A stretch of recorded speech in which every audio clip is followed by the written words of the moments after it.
சென்னை மற்றும் சுற்றுவட்டார மாவட்டங்களில் பெய்த மழையால் தாழ்வான பகுதிகளில் தண்ணீர் தேங்கியது. அதே நேரம் தமிழ்நாட்டில் 13 இடங்களிலும் புதுச்சேரியிலும் 100 டிகிரி ஃபாரன்ஹீட்டுக்கு மேல் வெப்பம் பதிவானது.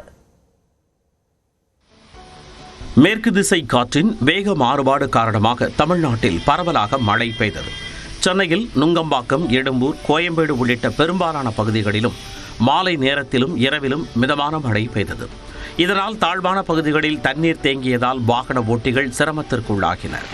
இதேபோல புறநகர் பகுதிகளான பூந்தமல்லி, நசரத்பேட்டை, குன்றத்தூர், குமரஞ்சாவடி, திருவேற்காடு, போரூர், ஐயப்பன் தாங்கல் உள்ளிட்ட பகுதிகளில் மழை பெய்தது.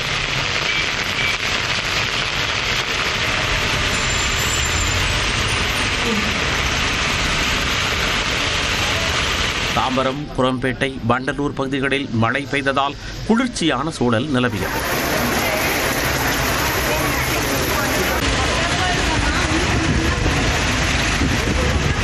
காஞ்சிபுரம் மாவட்டத்தில் மாநகராட்சி பகுதிகள் ஓரிக்கை, செவிலிமேடு, பேருந்து நிலையம், ஸ்ரீபெரும்புதூர், சுங்குவார் சத்திரம், உரகடம், வாலாஜாபாத், உத்தரமேரூர் உள்ளிட்ட பல்வேறு பகுதிகளில் மழை பெய்தது.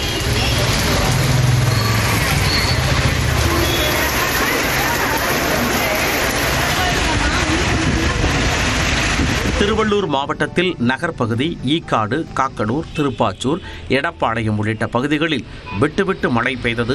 இதனால் பணி முடிந்து சென்ற வாகன ஓட்டிகள் சிரமத்திற்கு உள்ளாகினர்.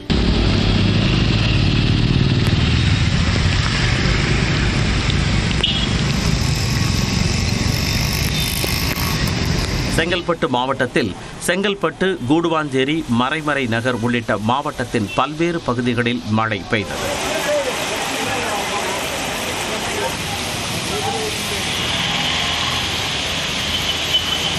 இந்நிலையில் தமிழ்நாட்டில் 13 இடங்களிலும் புதுச்சேரியிலும் 100 டிகிரி ஃபாரன்ஹீட் அளவுக்கு வெப்பநிலை பதிவானது. அதிகபட்சமாக மதுரை விமான நிலையத்தில் 106 டிகிரி ஃபாரன்ஹீட் வெப்பம் பதிவானது.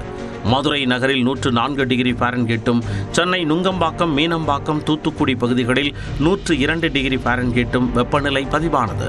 மேலும் நாகை, ஈரோடு, திருத்தணி, வேலூர், கடலூர், திருச்சி, கரூர், பரமத்தி, தஞ்சாவூர், புதுச்சேரி பகுதிகளில் 100 டிகிரி ஃபாரன்ஹீட் வெப்பம் பதிவானதாக வானிலை ஆய்வு மையம் தெரிவித்துள்ளது.